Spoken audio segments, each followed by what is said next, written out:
मुस्कान जी कोलकाता से। श्री हरिवंश। श्री हरिवंश महाराज जी, आपके चरणों में कोटि कोटि नमन। गुरुदेव, मैं कोलकाता से एक स्टूडेंट हूँ। मेरा एक प्रश्न था कि कभी भी कोई परीक्षा देने के बाद रिजल्ट की ऐसी चिंता होती है कि नाम जप में भी यही ख्याल आता है, ध्यान हमेशा भटक जाता है पहले कि अगर फेल हो गए या उसकी फिर चिंता होने लग जाती है और लगता है कि रिजल्ट में क्या होगा, ये होगा, इस चिंता में पूरा समय चला जाता है। मानुषिक बुद्धि में ऐसा, देह भाव में ऐसा होता है, किसी को भी होता है, नहीं होता है?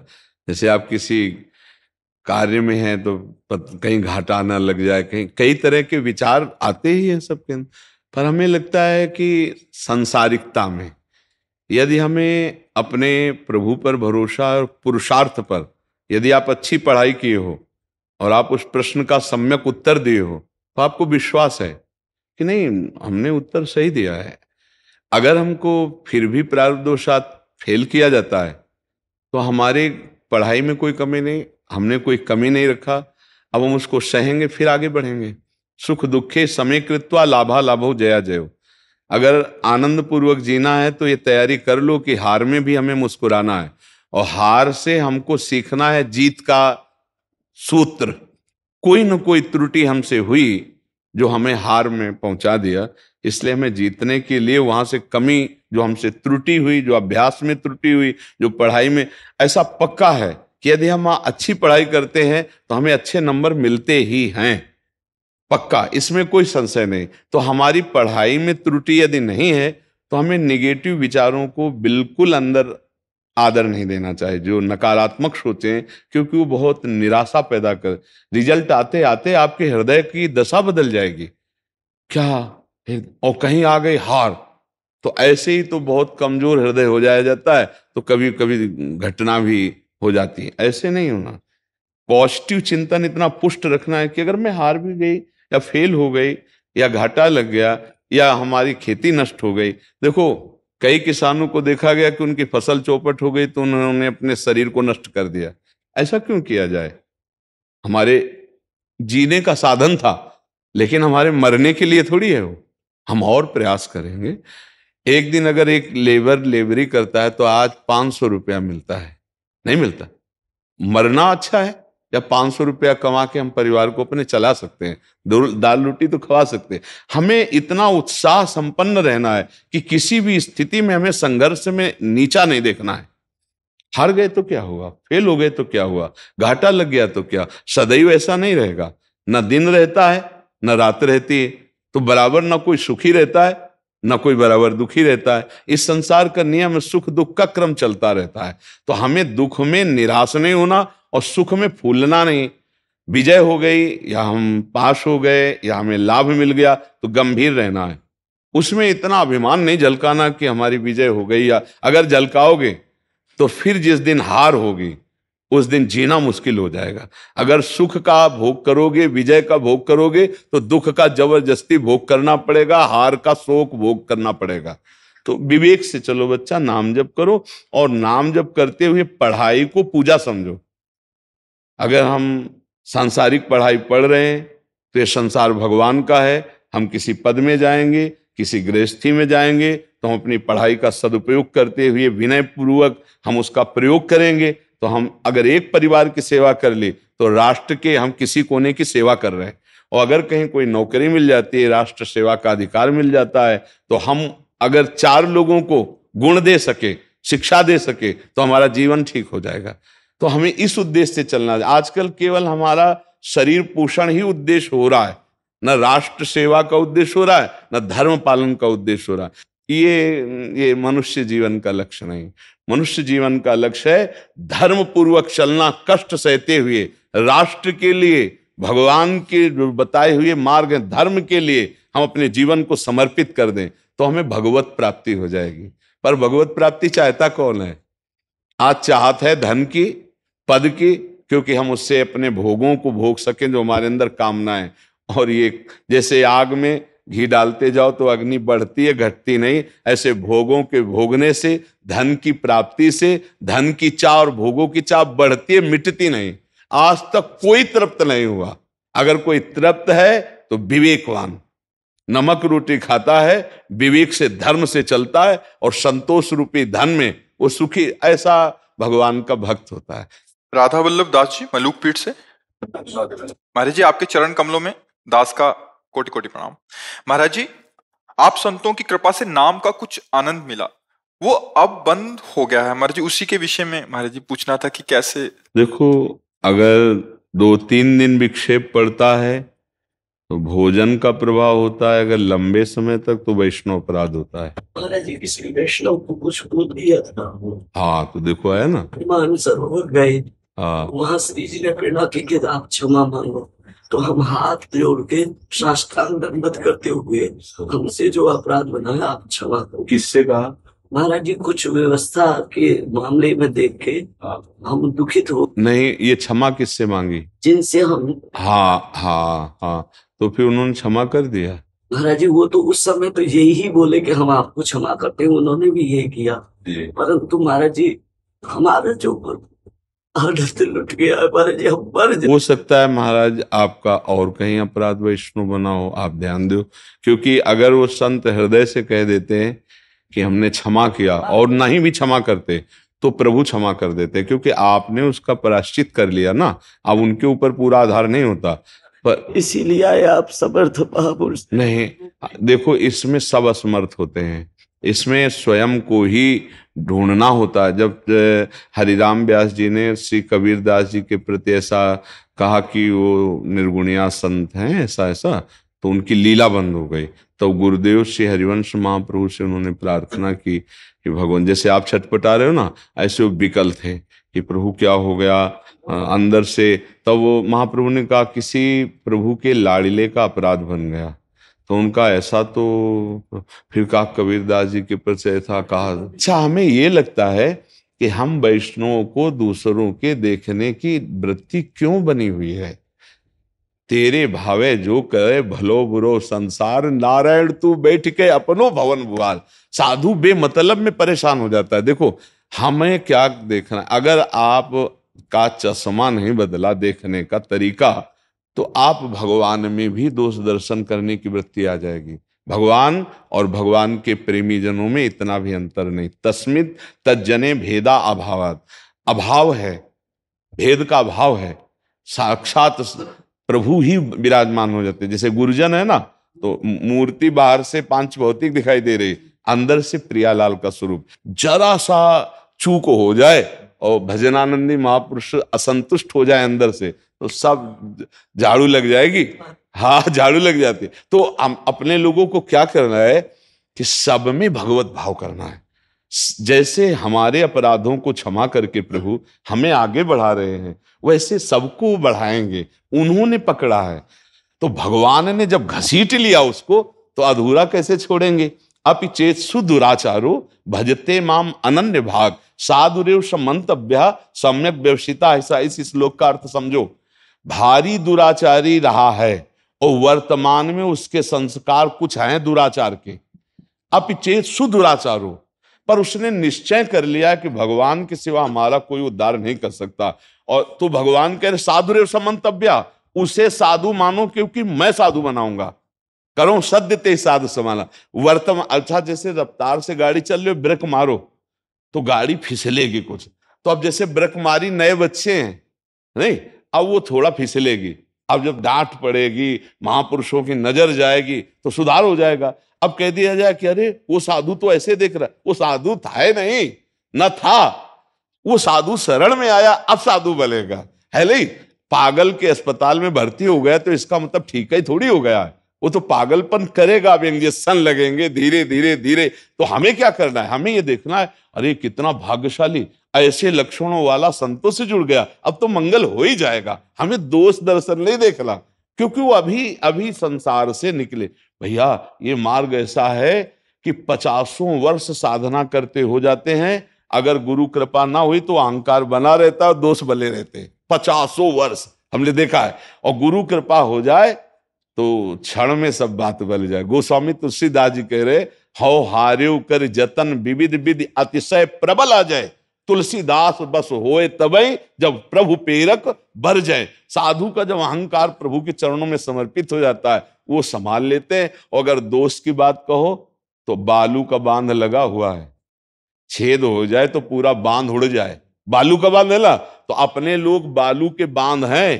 प्रभु रोके इसलिए रुका हुआ है। अगर वो हाथ हटा ले तो अभी पूरा बांध उड़ जाए। आप पक्का समझो, नारद जी जैसे महापुरुष इतना अहंकार हुआ कि मैं तो काम विजयी। तो अब शिव जी के पास जाके कहते हम तो काम विजयी। कहा भगवान से मत कहना, उनको लगा ये हमारा यश नहीं सह पा रहे, तो भगवान से जाके सीधे कहा प्रभु मैं काम विजयी। तो जो रचना रची कई बार हम सुना चुके हैं। इतने बड़े अवतारी महापुरुष को भी माया ने ऐसा बावरा कर दिया, तो हम लोग तो माया से ही बले हुए। वो तो अवतार है, भगवान के पार्षद है। इसलिए हमें किसी के दोष दर्शन, आज का सत्संग अगर कोई सुना हो तो ना, हाँ, आज के सत्संग में चैतन्य महाप्रभु पूज्य श्री रघुनाथ दास गोस्वामी को यही उपदेश करे थे कि वैष्णव का पहला धर्म है कि साधु संग करे, नाम जप करे, गुण कीर्तन करे। और दूसरी बात है कि किसी की निंदा ना सुने और ना करे। तो अपने लोगों से गलती क्यों हो जाती है? अपने लोगों को सावधान रहना है कि अगर हम किसी संत के विषय में समीक्षा करेंगे तो कुछ गुण मिलेंगे और कुछ दोष मिलेंगे, फिर वो हमारी गलती बन जाएगी। देखो, अंदर की स्थिति अलग होती है, बाहर का व्यवहार एक अलग होता है। हमने एक बहुत बड़े महापुरुष को देखा, श्री स्वामी अनंग बोधाश्रम, स्वामी जी निम्बुआ घाट के पास असनी है, वहां दिगंबर रहते थे। पर जैसे कोई जा रहा ना, वो खेती करने वाले जो गंगा किनारे करते हैं फलों की खेती, क्यारी बना के बारी लगा के, तो ऐसे ए भैया रुको, दिगंबर धर्म सम्राट करपात्री जी जिनकी दंडवत करते, वो महापुरुष एक खेती करने वाले के पीछे 100 कदम चलते। वो कहता बाबा तुम तो रोज मांगते, अरे दे दे यार, तो इतनी खैनी वो ऐसे बनाता हो ऐसे। अब बताओ क्या आप देखोगे? और ब्रह्मबोध संपन्न महापुरुष करपात्री जी एक बार यज्ञ किए असनी में, तो सब महात्माएं बड़े बड़े, वो जब नहीं गए तो किसी ने कहा कि स्वामी अनंग बोधाश्रम स्वामी नहीं आए, तो बोले उनके पास जाओ, स्वयं ब्रह्म विराजमान है गंगा किनारे, उनको किसी की जरूरत नहीं है। और जाके साष्टांग दंडवत करपात्री जी। ऐसे महापुरुष तमाकू मांग रहे थे। अब क्या? तो महापुरुषों की बाहरी चेष्टाओं में, व्यवहार में हमें दोष नहीं देखना।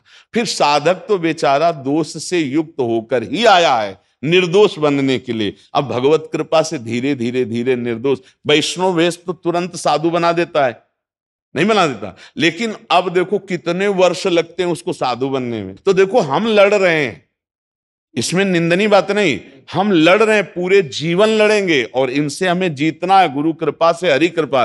पर हम तभी जीत सकते हैं जब हम ये अपने अंदर देखें कि आज तक हम ये सुधार नहीं कर पाए कि दूसरे में दोष देख रहे, तो दूसरा क्या कैसा, हमें अपना देखना है। पूरा जीवन साधु का युद्ध में होता है, हम एक एक वृत्ति को सुधारते हैं। और इसके बाद अगर महापुरुषों और संतों को देखो तो उन्होंने अपने दोषों का वर्णन किया है। आप जिन महापुरुष को भी देखो अपने दोषों का वर्णन किया। हमारे हरिवंश महाप्रभु कहते क्वाहम तुच्छा परम अधमा प्राण हो गर्ह कर्मा यत्तन नाम स्फुरति महिमा हरेश वृंदावन से। ए भाई माए, कहाँ तुच्छ अधम अपराध करने वाला और कहाँ वृंदावन की महिमा से प्रकाशित राधा नाम। बोले ये तो सिर्फ कृपा से है। कहाँ मैं अधम? आचार्य हैं, आचार्य हनुमान जी आचार्य भक्ति के, और कह रहे हैं असमय अधम सखा सुन मोहू पर रघुवीर। अपने को अधम बता रहे हैं ना, कि फिर भी भगवान की कृपा है। तो हम लोग तो अधम है ही हैं, वो तो महापुरुष होकर ऐसा बोल रहे हैं। जब हम अपने में देखेंगे दोष तो हम दूसरे में नहीं देख पाएंगे, और जब हम अपने में गुण देखते हैं तब हम दूसरों में दोष देखते हैं। इसलिए भगवान से, गुरुदेव से क्षमा मांगो, तो जितने सृष्टि में हमारे अपराध हुए जहां भी, वो सब क्षमा हो जाएंगे।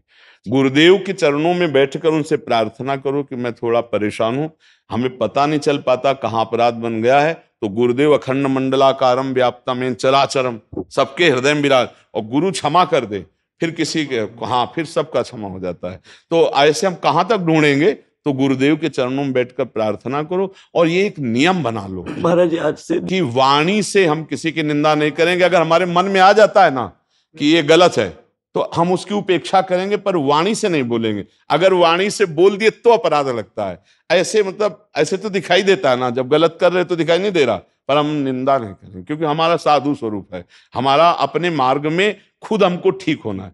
अगर हम किसी की दोष वृत्ति देखेंगे तो वो दोष हम में आ ही जाएगा। हमें लगता है इसलिए बचना चाहिए गुरुदेव की कृपा से, और सबके प्रति भगवत भाव रखना चाहिए। हाँ, अपना जैसे कोई मित्र है, शिष्य है, अपना परिकर का है, हमें दोष दिखाई देता है तो प्रार्थना करते, ये भाई गुरुजी ने कहा था और सत्संग में सुना है, ये जो आप चल रहे हो थोड़ा गलत है, इसका सुधार कर लो। उससे कहने में कोई दोष नहीं, लेकिन उसके पीछे कहने में वो निंदा हो जाती। जैसे हमें आप गलत दिखाई दे रहे हो तो हम आपसे अकेले में मिलके प्रार्थना करें कि देखो भाई आप अपना सुधार करो, इसमें दोष नहीं लगेगा। अगर आप गए और फिर कहा देखा बड़ा भगत बोलता ऐसे ऐसे, अब चौपट हो जाएगा। सामने अपने मित्र के या सामने अपना कोई पन है और हमें दोष दिखाई देता है तो हम उससे बात कर लें तो कोई बात नहीं है, लेकिन उसके पीछे उसकी जो बात हुई वो जो निंदा होती उसको फिर न करना चाहिए। पिता को, संत को, गुरु को ये अधिकार है कि वो अपने पुत्र पर या समाज पर या शिष्य पर दोष दर्शन करके उसका सुधार करे। हे भाई सुनो, तुम गलत करते हो, ये तुम्हें छोड़ना चाहिए।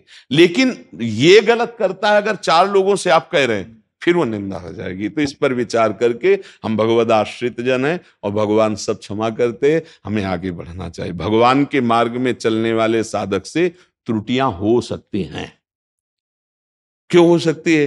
क्योंकि वो तुरंत सिद्ध संत थोड़ी हो जाता है, समय लगता है, फिसलता है, फिर संभलता है, दौड़ता है, फिर घुटने टेकता है, फिर आगे। अपने लोग पूरे जीवन को देखो ना, ईमानदारी से देखो, क्या जिस दिन से भगवान में हम आ गए तो हमसे कोई गलती नहीं हुई? गलतियों का भंडार भगवान ने बचाया, भगवान ने उसको नष्ट किया। तो हम जब अपनी गलतियों को क्षमा कर सकते हैं तो दूसरों की है अपनी 1000 क्षमा कर सकते, दूसरे की 1 नहीं क्षमा कर सकते। हम सबका यही स्वभाव है। देख लो, अपनी गलतियां 1000 हैं जिनको छुपा लिया और क्षमा कर दिया, तो ये गलत है। जैसे हमको भगवान ने, ऐसे उसको भी क्षमा मिले और उसकी बुद्धि शुद्ध हो, ये हमारी प्रार्थना होनी चाहिए कि भगवान आप उसको भी क्षमा कर दो, और हे भगवान इसकी बुद्धि शुद्ध कर दो, हे नाथ इसका मंगल कर दो, ये जीव आपका है। और प्रभु आज हमारी दृष्टि पड़ गई है, अब आपके दास की दृष्टि पड़ी है तो इसका मंगल होना चाहिए। संतों का ऐसा स्वभाव होता है। तो आप तो संत हैं, आप गुरुदेव की चरण रज में बैठकर उनसे क्षमा मांग लीजिए, किसी के दोष मत देखिए। अगर दिखाई दे तो वर्णन मत करना, वर्णन करने में बड़ी हानि हो जाएगी। भैया भगवान जो जैसे चला रहे माया कर चले, हमें अपना सीधा मार्ग। तृणादपि सुनीचेन तरोरियु सहिष्णुना अमानिना मान देन कीर्तनिया सदा हरि। सबसे छोटे बन के रहे तो माया प्रश्न नहीं करेगी, निकल जाओगे। थोड़ा बड़े बनने की कोशिश करोगे तो प्रश्न आ जाएंगे माया के, और माया के प्रश्न से मायाधीश छुड़ा ले तो छुड़ा लेने अच्छे अच्छे। शिव विरंचिका मोहई को है बपुरान। इसलिए हम लोग तो कुछ है ही नहीं ना। हाँ, मेरे से अपराध हुआ कि मैं क्षमा भी मांगे आया, पर चर्चा जरूर। वो चक्कर क्या हुआ महाराज जी, कुछ ऐसा कार्य हुआ उसे हम इस विषय में नहीं जाते। इस विषय में देखते हैं कि यदि हमें भगवत प्राप्ति करनी है तो हमको सहना पड़ेगा, हमको सहना पड़ेगा। सहत सहत बाढ़े भगत ग्रहतन गुरु हितगार। अपने को सहनशील, आशय उदार, धीरज सहित विवेकी, क्योंकि भगवान उसको प्रेरित करेंगे। वो हमारे सामने छल करेगा, कपट करेगा, हमें गाली देगा, हो सकता है हमारा अपमान करे, लेकिन हम सह गए तो हम क्लास में आगे बढ़ गए। और अगर हम बिगड़ गए, क्रोध कर दिया और निंदा कर दी, तो हम क्लास में फेल हो गए। ये हमारी परीक्षाएं हैं। कभी क्रोध की परीक्षा आएगी, देहाभिमान जनित मान अपमान, तो कभी लुभायमान भोग आएंगे, भोग लो भैया, फ्री है, भोग लिया तो फेल हो गए, और नहीं भोगा तो ये मार्ग का परीक्षा। अच्छा, परीक्षा ये ऐसी होती कि परीक्षा के रूप में नहीं आती। अगर पहले से सूचना हो कि आज पेपर होने वाला है आपका, तो हम तैयारी में रहेंगे ना कि गुस्सा नहीं करना, लुभायमान नहीं होना। ऐसे अचानक प्रश्न आता है, और अगर हमें ये ध्यान रहे कि हमारे सामने प्रश्न आया, इसका हमें बहुत समुचित उत्तर देना है, बहुत मुस्कुराते हुए शांत भाव से लगा तो प्रिय उत्तर दे दिया, नहीं तो गंभीर चुपचाप मौन होकर के निकल गए, तो आप जीत गए, आप जीत गए। ये संसार मतलब हमारे लिए गुरु है, ये मानना पड़ेगा। हम शिष्य हैं, सारा संसार हमारा गुरु है, ये हमें शिक्षा देता रहता है नहीं, तो हमको ऐसे ही चलना पड़ेगा। 3 गुण है, रजोगुण, तमोगुण, सतोगुण। कोई सतोगुणी लीला, कोई रजोगुणी लीला, कोई तमोगुणी लीला, पर है सबके हृदय में भगवान बैठे हुए। हम भगवान को देखते हैं, त्रिगुण लीला को नहीं, तो हम अपराध से बच जाएंगे। नहीं तो कितने कितनों को देखोगे, क्या क्या अपराध है। एक क्षण में नाना प्रकार की वृत्तियां दिखाई देती हैं और हमें लगता है कि इसको ये नहीं करना चाहिए, इसको ये नहीं करना चाहिए, पर हम लौट के ये नहीं सोच रहे कि हमको ये नहीं करना चाहिए जो हम कर रहे हैं। भाई यहाँ सुधार कर ले तो सब सुधार हो जाए। जी, ऐसी कृपा कही है आपने जो कहा है। आप देखो महाराज जी, निर्मल हृदय के आप संत हो, इसीलिए आप ऐसी अपनी बात कहे हो। तो हमारा तो एक ही प्रार्थना है कि गुरुदेव के आश्रित होकर सब क्षमा हो जाता है। गुरुदेव के चरणों में माथा रख दो, भले कुछ ना बोलो, वो अंदर ही अंदर प्रार्थना कर लो और उनकी कृपा से सब ठीक हो जाएगा, क्योंकि गुरुदेव ही सब रूप में है। हम दोष दर्शन करना बंद कर देने, बहुत खतरनाक, बहुत खतरनाक है ये। इतना खतरनाक है साधु मार्ग में, संसार मार्ग में तो जानते ही नहीं, साधु मार्ग में इतना खतरनाक कि हम खोखला हो जाएंगे, सारे गुण हमारे नष्ट हो जाएंगे, दैवी संपदा के अंदर दोष आ जाएंगे। इसलिए भगवत प्राप्ति के मार्ग में चलने वाले उपासक को दूसरे के दोष वर्णन करना, दूसरे के दोषों की निंदा सुनना, पर निंदा के किए ते आवत नहीं कछुआन, पर एक सुख मिलता है अरे अंदर। दूसरे की जब निंदा हो, अपनी बड़ाई हो, तो फिर कैसा लगता है। हाँ, यही ठंडक नरक पहुंचाती भाई। हाँ, पर निंदा के किए ते आवत नहीं कछुआत, मूर्ख पर्वत पाप को ले चल अपने साथ। यत तज्ञ विस्मय परिणामे अमृतोपमम, जिसकी शुरुआत विष जैसी लगे जलन की। जैसे भजन करने के बैठो तो मन अशांत हो जाएगा, और भोग की बात करो मन प्रसन्न हो जाएगा। भगवान की चर्चा में मन उतना नहीं लगेगा, और दूसरे की निंदा में अरे क्या कहना है बहुत। तो ये हमको देखना है कि मायाकृत आकर्षण से बचकर भगवत आकर्षण। वैसे मौन बहुत बढ़िया रहता है, अधिकतर मौन का आश्रय ले। जरूरी हो ना तो भले बोल दो, नहीं तो चाहे शब्द। एक छोटी हम पार्टी कुछ दिन रखा है और स्केच पेन रखा है, बहुत जरूरी हुआ तो लिख दिया, नहीं तो मौन। उससे क्या होगा कि अब जब मौन है तो हम देख रहे हैं गलत, पर बोलेंगे नहीं, पर लिख मत देला।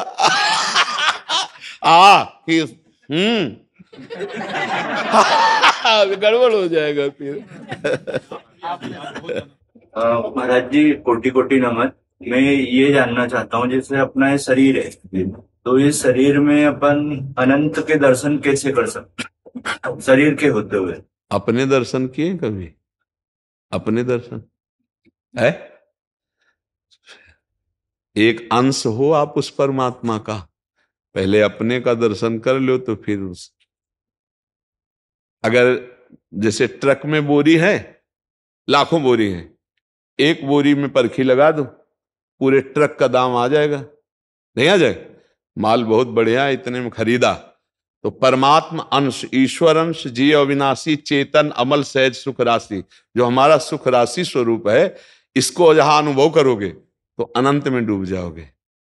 शरीर रहते हुए शरीर भाव से रहे, देह रहते हुए विदेह, विदेह स्थिति मतलब समझते हो, स्वरूप स्थिति। तो भजन करो और गुरु चरणों का आश्रय लो, तो पहले अपने को देख लो। आप अपने को देखा है कभी?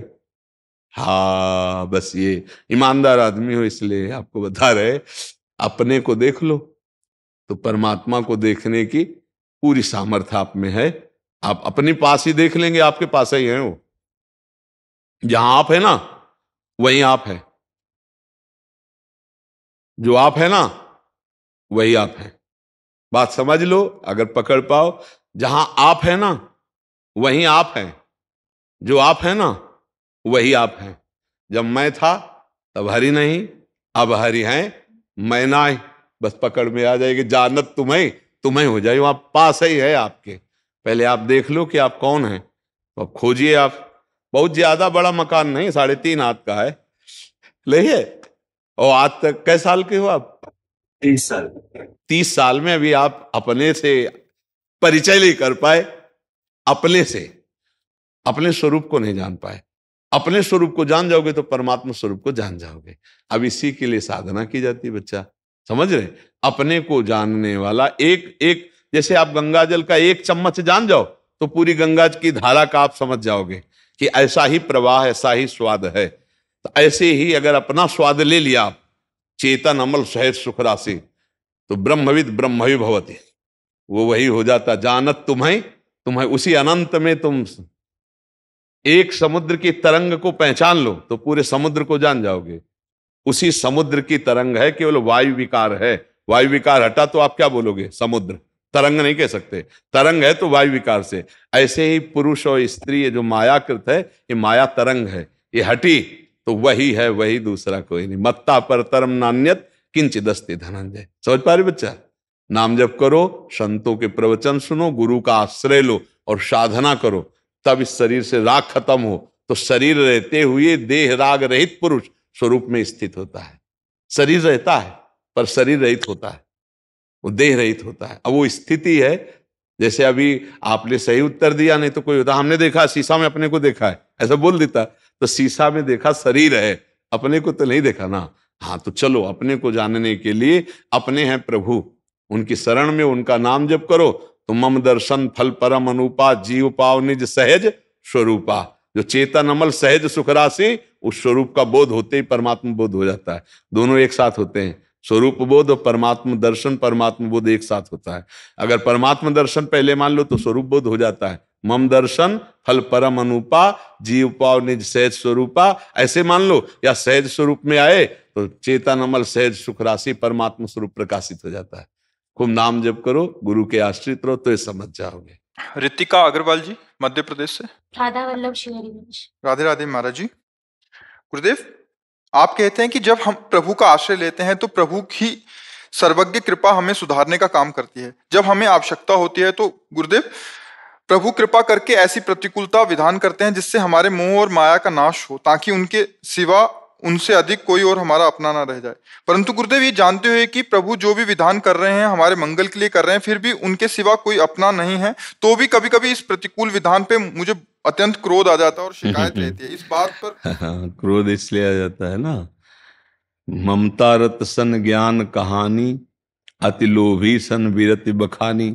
जो शरीर में ममता रखता है, शरीर के रिश्ते संबंधों में ममता रखता है, भोगों में प्रियता रखता है, वो प्रभु के विधान को मान ले आनंद पूर्वक असंभव। जो सबकी ममता ताग बटोरी, मम पद मन ही बांध बर डोरी, तब वो समदर्शी इच्छा कछु नाही, हर्ष शोक भय नहीं मन माही। ये स्थिति तब आती है। अभी शरीर से ममता है, शरीर संबंधियों से, तो अनुकूलता मिली तो जय जय आपकी जय हो, बड़ी कृपा, और प्रतिकूलता मिली तो आप के गुस्सा आ जाता है। तो वो ना शरणागति पूर्ण मानी जाती है और ना वो जोई जोई प्यारो करे सोई मुहि भावे, ये नहीं माना। क्योंकि हमारी कहीं ममता है, हमारी आसक्ति है, हमारी मान्यता है। क्रोध कब आता है? उसके मूल में चिंतन करे।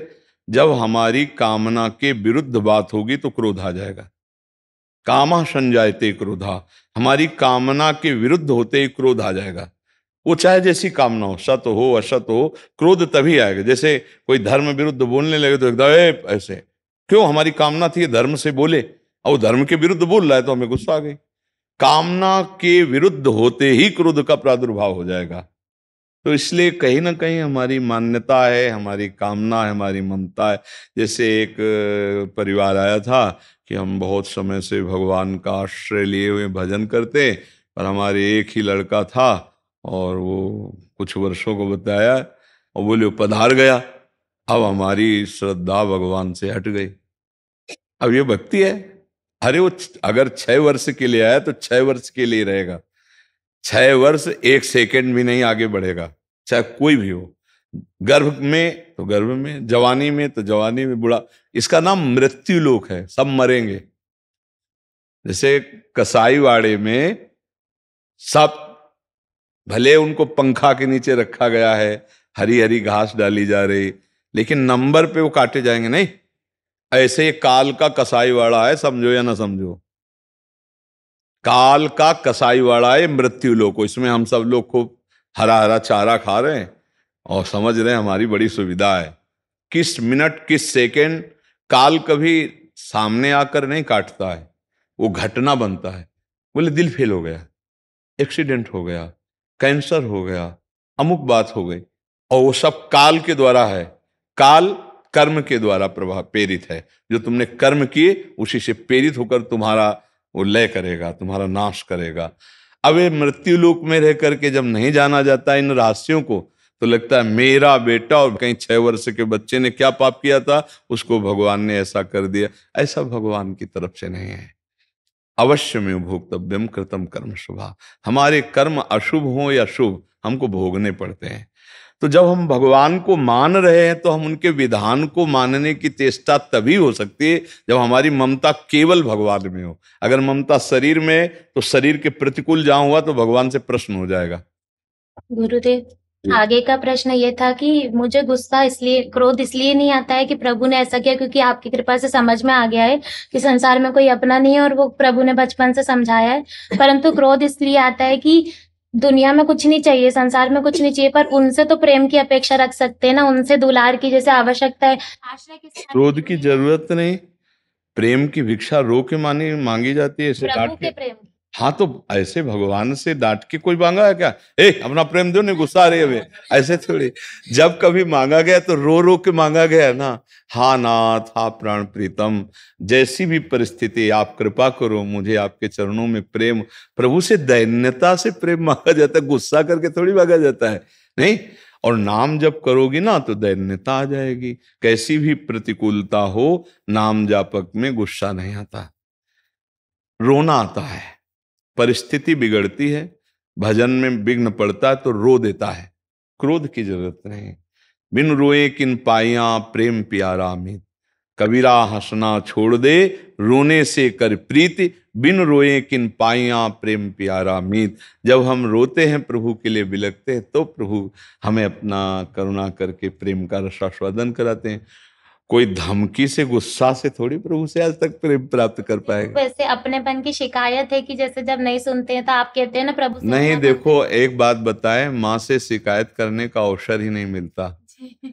वो हमारी थोड़ी अज्ञान की वृत्ति होती। माँ तो हमें पहले से, जब हम शिकायत करने लायक नहीं थे तब से वो हमारी व्यवस्था कर रही है, नहीं कर रही थी। अब माँ से हम क्या शिकायत करें? जब हमें ज्ञान नहीं था, जब हम उसकी गोद में शौच करते थे, तब वो हमें पालन पोषण किया। ऐसे ही हमारे प्रभु अनंत माताओं जैसा दुलार अपने भक्त के प्रति रखते हैं। तो मुझे लगता है शिकायत का तो कोई अवसर ही नहीं देते। सर्वज्ञ हैं, वो सब जानते हैं, सर्वशक्तिमान है, वो सब कुछ कर सकते हैं, वो हमारे प्रीतम है। तो मेरे लिए जो विधान किया है वो बहुत उत्तम किया है। अब हमारा केवल कर्तव्य है कि हम नाम जप ना छोड़ें। नाम जप हम करते रहें, शेष हम आपसे प्रार्थना करते हैं, कभी नहीं मांगना पड़ेगा। जिस समय ज्ञान चाहिए ज्ञान दे देंगे, प्रेम चाहिए प्रेम, पर उतना नाम जप होना चाहिए। नाम जितना एकत्रित कर लोगे उतना ही ज्ञान, उतना ही प्रेम, उतना ही आनंद आपको प्राप्त होगा। तो अब हमारी तरफ की बात, हमें गुस्सा अपने पर आनी चाहिए कि मेरा निरंतर नाम क्यों नहीं चलता। इतनी महिमा सुनने के बाद नाम भजन क्यों निरंतर नहीं आता है। हाँ तो बस अपने ऊपर गुस्सा का मतलब क्या है? आज से 4 रोटी खाते हैं, 3 पाएंगे, 6 घंटे सोते हैं, 4 घंटे सो के काम चलाएंगे, संयम से रहेंगे, खूब नाम जप करेंगे, सबकी सेवा करते हुए। गृहस्थी का भजन ऐसा नहीं होता कि माला लेके बैठ गए। परिवार में जो सेवाएं हैं वही भगवान की पूजा मानते हैं, और अंदर से राधा राधा राधा राधा राधा जपते हुए सबकी सेवा कर। और जो गृहस्थी में ये कि पूजा फैला दी, अब परिवार के जनों को समय से, किसी को ड्यूटी जाना है, किसी को अलग अलग सेवाएं, और आपके ऊपर भार है सेवा का, और आप तो पूजा, वो पूजा फिर माननी नहीं होगी। पूजा वो माननी है कि आप व्यर्थ समय नष्ट मत कीजिए। जब सब कार्य हो गए तो पूजा में बैठ जाइए, नहीं, वो सबसे बड़ी पूजा है कि समय से सबको भोजन व्यवस्था जो है वो समय से यथोचित सबकी कर दी। राधा राधा राधा राधा राधा। अब खाली समय बैठे तो टीवी नहीं देखना, खाली समय बैठे तो पड़ोसी से प्रपंच नहीं करना, एकांत में बैठकर हम अपने ठाकुर सेवा कर रहे हैं, पाठ कर रहे हैं। लेकिन जिस समय परिवार की सेवा का अवसर है उस समय सेवा करना, चाहे वो पुरुष हो चाहे वो स्त्री शरीर हो। गृहस्थी में अपने कर्तव्य को प्रधान पूजा मानकर भगवान का नाम जप किया जाए तो भगवत प्राप्ति निश्चित है। हर कार्य करते हुए नाम जप करना। समझ पा रहे आप जी? महाराज जी, एक आपने हार और जीत की बात की। महाराज जी, क्या होता है कि जैसे हार गए तो बहुत निराशा आ जाती है। तो कभी कभी क्या होता है कि जैसे मान लो एक भारत का कोई मैच चल रहा है, पूरे देशवासियों का एक आस्था होती है, और वो कोई हनुमान चालीसा पढ़ रहा है, कोई हवन कर रहा है, और फिर हार जाए तो एक निराशा आती है कि भगवान ने हमारी इच्छा पूरी नहीं की। तो हमसे इसमें अभ्यास काम आएगा या महाराज जी प्रभु का जैसे कोई इसमें हम आपको बताएं, अभ्यास काम आएगा। बंदूक रख दिया, गोली रख दिया, और अभ्यास की त्रुटि है, और पूरी हनुमान चालीसा पढ़िए कि हम अभी शूट करेंगे, तो बस वो ये व्यर्थ की बातें हैं। नहीं, ये व्यर्थ की बातें। ऐसी जगह भक्ति का प्रयोग करके उपहास नहीं कराना चाहिए। उसमें अभ्यास काम करेगा भाई। अगर अभ्यास शब्द भगवान ने उपदेश ना किया होता तो हम मान लेते अभ्यास योग युक्त चेतसा नान्यगामिना। अर्जुन, तुम ऐसा अभ्यास करो कि तुम्हारा चित्त सदैव मेरे में लगा रहे। अब हमने जिंदगी में कभी बंदूक है नहीं पकड़ी, अब हम रख दें और सारे मंत्र उच्चारण करें कि अब हम उठाएंगे और सीधे लक्ष्य में मारेंगे, कभी नहीं लगेगा। कि भगवान हमारा निशाना सधवा देंगे, कभी नहीं। गुरु करो किसी गोली चलाने वाले को, और उससे अभ्यास करो, और नाम जप करते रहो। वो तुम्हारी भागवती की यात्रा है, लेकिन गोली चलाने की यात्रा में तुम्हें किसी गोली चलाने वाले का ही जो शिक्षास्पद है वो अनुकरण करना पड़ेगा। एक आंख बंद करो, एक ऐसा लक्ष्य करो, ऐसा सालों अभ्यास के बाद वो जरा में ऐसे गोली मार देगा। अभ्यास, इसमें प्रार्थना, इसमें सब नहीं। ये बहुत उपहास का विषय है कि हो रहा है क्रिकेट, हम कर रहे हैं हवन, समझ रहे। अब वो अभ्यास में देखो, कुछ ऐसे लोग होते हैं जो बिल्कुल भगवान को नहीं मानते, जैसे विदेश के ऐसे खिलाड़ी होते हैं, कोई भगवान से मतलब उनका नहीं। वो अभ्यास में रात दिन उसमें इतना कि वो बाजी मार ले गए। अब हमारे यहां छोटी छोटी बातों में भगवान को सामने कर दिया जाता है। अभ्यास और सांसारिक क्रियाओं में अंदर भगवान को रखते हुए चलो। अब जब हार हो जाती है या हम कोई ऐसा विपरीत फल देखते हैं तो कर्मण्ये वाधिकारस्ते मां फलेषु कदाचन, हम उसमें समान भाव लाते हैं कि चलो कोई त्रुटि हमसे अभ्यास में हुई। इसमें भगवान की इच्छा को हम नहीं देखेंगे, इसमें हमारे अभ्यास की त्रुटि है।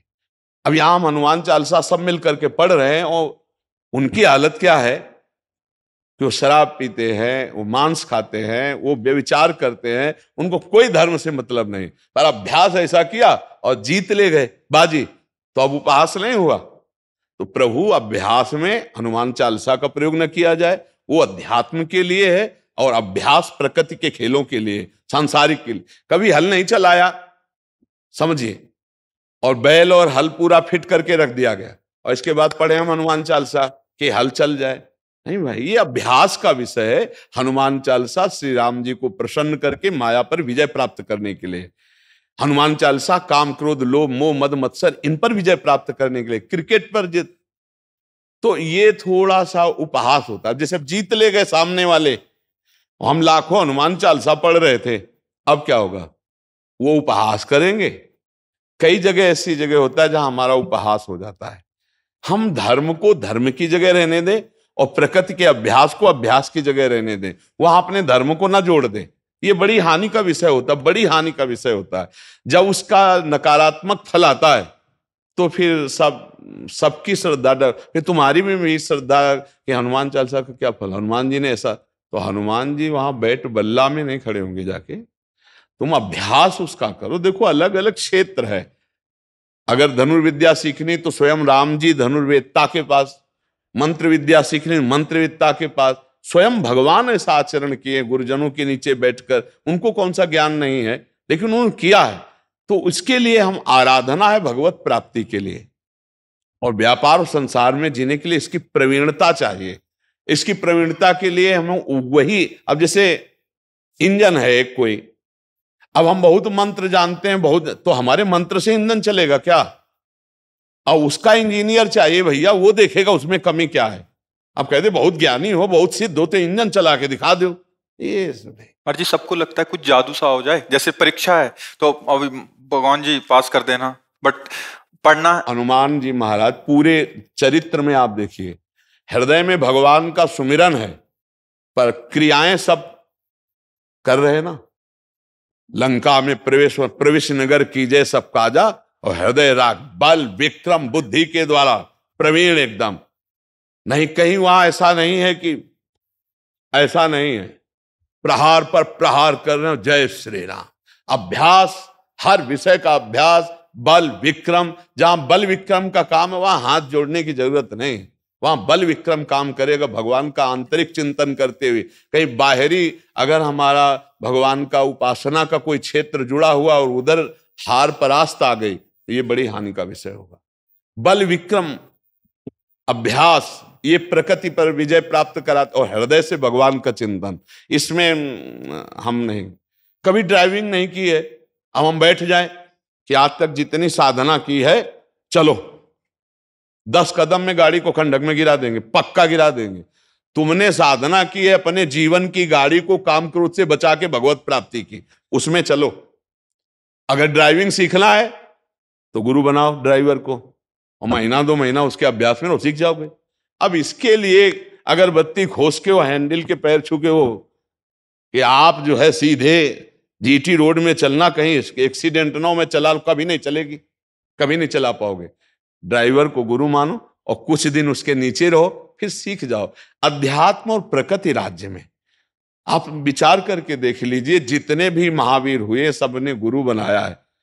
भीष्म पितामह जैसे महापुरुष परशुराम जी को गुरु बना रहे हैं शास्त्र विद्या के लिए, गंगा जी उनको अलग अलग जगह ले जाकर के शिक्षाएं प्रदान कर रहे हैं। तो ये अगर हम कहीं किसी भी खेल में हारते हैं तो हमारा अभ्यास शिथिल है। हम लोग बहुत कमजोर कहां हो जाते हैं, जैसे हमारी कहीं विजय हुई, अब वो फूल गए मार संसार की यश कीर्ति सम्मान में, नहीं, अभ्यास को शिथिल नहीं करना। विजय में फूलना नहीं, अभ्यास को भूलना नहीं, तो विजय सदैव बनी रहेगी। हम लोगों में थोड़ा सा है कि जहां थोड़ा हुआ तो हम लोग भूल जाते हैं कि हमारा अभ्यास कमजोर हो जाएगा, उसी में होता है। अभ्यास दृढ़ है तो विजय पक्की। महाराज जी, आपका कहने का तात्पर्य है कि ये एक अलग पक्ष है और भक्ति पक्ष एक अलग है। बिल्कुल, मतलब भक्ति केवल अंदर के काम क्रोध लोभ, इसको इतने बड़े महाभागवत है, 12 वर्ष का वनवास, 1 वर्ष का अज्ञातवास। महाराज युधिष्ठिर, क्या कहोगे इसको?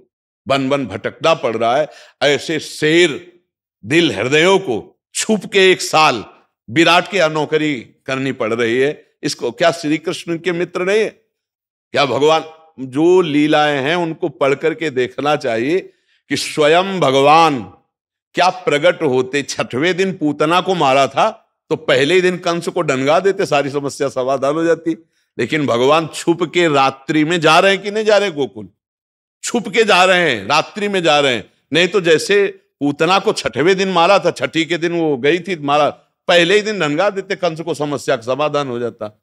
लीला है, भगवान का मार्ग अध्यात्म है। हम धर्म के द्वारा चलें, अध्यात्म ये है, लेकिन हाँ उसमें हमारा अभ्यास काम करेगा। उस ये प्रकृति राज्य में ऐसा नहीं कि ये सब ठीक नहीं। महाराज जी, एक और प्रश्न है। जैसे जहां हमें बहुत आस्था होती है या जहां बहुत ऐसा होता है तो हम मांगते हैं कि हे प्रभु ऐसा हो जाए, अगर नहीं होता तो उसमें फिर हम क्या भाव रखें? हम कई बार कहा है कि मांगना हमारा अधिकार है, हम भगवान से मांग सकते हैं, पर ये छूट देकर नहीं, हमारी आस्था नष्ट हो जाएगी।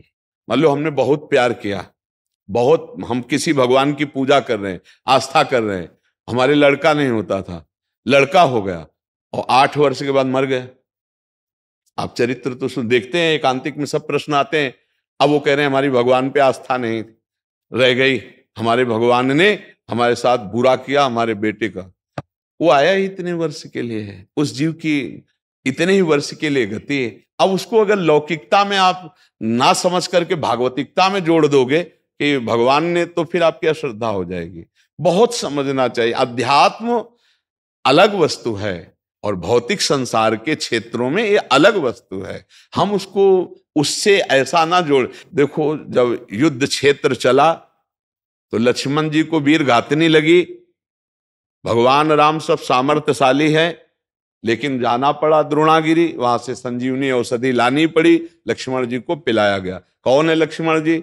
अगर फुसकार कर दे तो पूरा विश्व भस्म हो जाए। शेषनाग अनंत, अनंत महिमाशाली भगवान शेष है, वही लक्ष्मण जी को वीर घातनी। और उसी के बाद दूसरी शक्ति का प्रयोग करता है, ऐसे करने मात्र से चली गई। तो उन्होंने दिखाया कि ये जो युद्ध क्षेत्र है, ये जो संसार क्षेत्र है, इसमें जो नियम है उसको पालन करना पड़ेगा। औषधि से तो औषधि ही आई, राम जी ने ऐसा नहीं कहा, ऐसे नहीं किया, और ऐसे कर देते तो हो जाता, लेकिन राम जी ने ऐसे नहीं किया। विलाप करते रहे, हनुमान जी गए बड़ी मुसीबत से, बीच में काली नेमी मिला, कितना संकट, वहां पूरी सब संजीवनी की तरह चमक रही, तो पूरा पहाड़ उखाड़ के लाए, उसमें भी समस्या, भरत जी ने बीच में गिरा दिया, भरत जी ने मारा बाढ़ के, उन्होंने समझा कोई असुर पहाड़ फेंक ले, तो पहाड़ और हनुमान जी सहित पूरा ऐसे, फिर जब पता फिर आए लेके। तो हमें लगता है संसार के कार्यों में संघर्ष करते हुए भगवान का स्मरण करें, हार जीत में समान भाव रखें, तभी जो अभी पहले बोला, नहीं तो फिर भक्ति का भाव नहीं टिकेगा, नहीं टिकेगा। आप सोचो, वास्तविक ये बात है कि कर्म का भोग सबको भोगना पड़ता है। हमारा अध्यात्म भगवत प्राप्ति के लिए है, और अध्यात्म का बल ये तुम खुद देख रहे हो। तो ये भगवान की कृपा से हमें लगता है ये दो विभाग रखने चाहिए। भक्ति हमारी पर्सनल आत्मानंद के लिए है, और संसार में अगर घाटा है, हार है, हम इसको झेलेंगे, भगवान से प्रार्थना करेंगे, जैसा वो निर्णय आता है फल, तो हम उसमें भी राजी रहेंगे, तभी बात बनेगी। नहीं, आप विचार करके देखो, इतना सुंदर ब्याह होता है सिया राम जी का, कुछ दिन बाद वनवास हो जाता है, जहां राज तिलक होला था वहां वनवास हो जाता है। ये लीलाएं भगवान करके क्यों दिखा रहे हैं कि हमारे जीवन में ऐसे संघर्ष आएंगे, कभी दुख आएगा, कभी सुख आएगा, कभी हार आएगी, कभी जीत आएगी, हमको इसको सहना है। लेकिन भजन में भगवत प्राप्ति का भाव रखना है। भजन में ये भाव नहीं रखना कि यार घाटा क्यों हो गया, भगवान ने घाटा क्यों कर, भजन में हमारे परिवार में कोई क्यों मर गया, नहीं, मृत्यु लोक है, यहां मरेंगे, सब मरेंगे, और सुख दुख का चक्र चलता रहता है। इसको अगर सुलझ जाओगे तो भक्ति आपकी सुरक्षित रहेगी। नहीं, 4 दिन में फिर ऐसी कोई घटना घटेगी कि आपको अश्रद्धा हो जाएगी, भगवान पर पक्का श्रद्धा हो जाएगी। ये भक्ति भगवान की प्राप्ति के लिए है और परम सुख के लिए। बाहरी व्यवहार में हानि लाभ भगवान के जीवन में दिखाई दिए, जब भगवान यहां प्रकट हुए ना तो उनके जीवन में दिखाई दिए। अपने लोग तो जीव हैं, वो तो ईश है, साक्षात भगवान है जी।